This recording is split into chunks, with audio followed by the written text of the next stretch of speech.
प्यारे बच्चों, प्रश्न वाली 3.2 का आखिरी क्वेश्चन है। ये बहुत ही इंपॉर्टेंट क्वेश्चन है। तो देखिए क्वेश्चन क्या कह रहा है, अच्छे से पढ़िए तो आपको समझ में आएगा। 5 वर्ष बाद जेकब की आयु उसके पुत्र की आयु से 3 गुनी हो जाएगी और 5 वर्ष पूर्व जेकब की आयु उसके पुत्र की आयु की 7 गुनी थी। उसकी वर्तमान आयु ज्ञात कीजिए। तो सबसे पहले हम माना कि जेकब की आयु क्या है, x, ठीक, और उसके पुत्र की आयु वो है बाय वर्ष, लिख दीजिए x वर्ष और बाय वर्ष, ठीक है ना। तो पहली शर्त क्या कह रही है कि 5 वर्ष बाद, मतलब आगे की बात हो रही है, आगे की बात होगी तो प्लस करेंगे, तो यहाँ पर लिखेंगे 5 वर्ष बाद, ठीक है। जेकब की आयु ये हो जाएगी x प्लस 5 वर्ष और उसके पुत्र की आयु हो जाएगी बाय प्लस 5 वर्ष, ठीक है ना। तो 5 वर्ष पूर्व आयु उसके पुत्र की आयु से 3 गुनी हो जाएगी, मतलब कि उसकी पुत्र की आयु क्या है, ये है पुत्र की आयु, और जेकब की आयु ये है। तो जेकब की आयु x प्लस 5 बराबर 3 का हम गुणा कर देंगे, क्योंकि 3 गुनी हो जाएगी। गुनी करना यानी कि गुणा करना, यहाँ तक आपको समझ में आया। मतलब कि अगर हम पुत्र की आयु में 3 का गुणा करेंगे तो वही तो पिता की आयु होगी ना, समझ रहे हो ना। मतलब पुत्र की आयु की 3 गुना पिता की आयु है।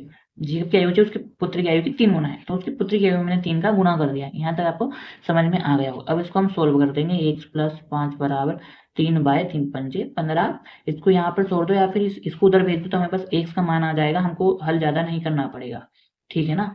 तो x का मान आया 3y प्लस 10, क्योंकि माइनस के 5 में से 15 में से 5 चलेगा। इसको मैं समीकरण 1 नाम दे दूंगा, ठीक है। इसी प्रकार अब आगे प्रश्न क्या कह रहा है कि 5 वर्ष पूर्व जेकब की आयु उसके पुत्र की आयु की 7 गुनी थी।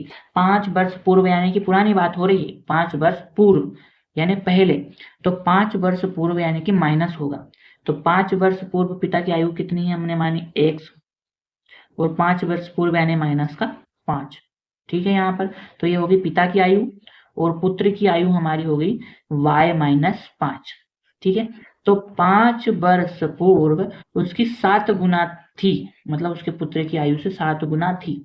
तो मैंने 7 का गुना कर दिया। आपको समझ में आ गया होगा कि मैं पुत्र की आयु में गुना क्यों कर रहा हूँ, क्योंकि पिता की आयु 7 गुना ज्यादा है, यानी जेकब की आयु 7 गुना ज्यादा है। अगर पुत्र की आयु में मैं 7 का गुणा कर दूंगा तो मुझे पिता की आयु प्राप्त हो जाएगी, ठीक है। इसको अब हल कर लेता हूँ। x minus 5 is equal to 7 by minus 7/35, ठीक है। x का मान मेरे पास पहले से ऑलरेडी है, तो मैं x का मान या तो यहाँ पर रख दूं या तो उसको आसानी से सोल्व कर लेता हूँ, ताकि हमें आसानी से समझ में आए। माइनस का 35 और प्लस का 5, तो x इज इक्वल टू हो गया, x हो गया minus 7 by is equal to minus का 30। इसको मैं समीकरण 2, इस प्लस का उधर गया तो माइनस, और ये माइनस उधर गया तो प्लस, और ये ऑलरेडी माइनस का था हमारा, ठीक है।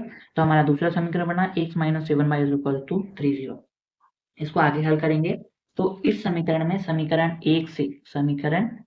1 से मान रखने पर, मतलब x का मान हमारा ये है, तो x की जगह मैंने रख दिया 3y प्लस 10 और माइनस का 7y। मैंने x की जगह मान रखा है, बाकी सारा एज इट इज रहेगा, ठीक है ना।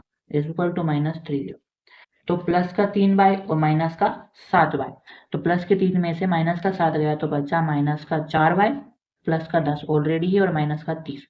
ये प्लस को उधर जाके माइनस का, तो minus 4y is equal to minus 3 minus 10 minus 4y is equal to minus 40 और minus y is equal to minus 40/4। ये कट गया 10 बार में, तो माइनस y बराबर माइनस का 10 और माइनस से माइनस कैंसिल हो गया, तो y बराबर हमारा आ गया 10। अब इस y का मान मैं समीकरण इसमें रख दूंगा तो मुझे x का मान प्राप्त हो जाएगा, यानी कि पिता की आयु प्राप्त हो जाएगी। तो x is equal to 3 into y का मान हो गया हमारा 10 प्लस 10, तो x इज इक्वल टू 30 धन 10, x इज इक्वल टू 40। तो इस प्रकार से हमें x का मान प्राप्त हो गया और y का मान। तो अतः वाली लाइन लिखेंगे, अतः जेकब की आयु 40 वर्ष और उसके पुत्र की आयु 10 वर्ष है। तो वीडियो अच्छी लगी हो तो कमेंट करें, इससे मुझे मोटिवेशन, बहुत मोटिवेशन मिलता है और मैं आगे की वीडियो ऐसे ही लाते रहूंगा। चैनल को सब्सक्राइब करना ना भूलें। Thank you.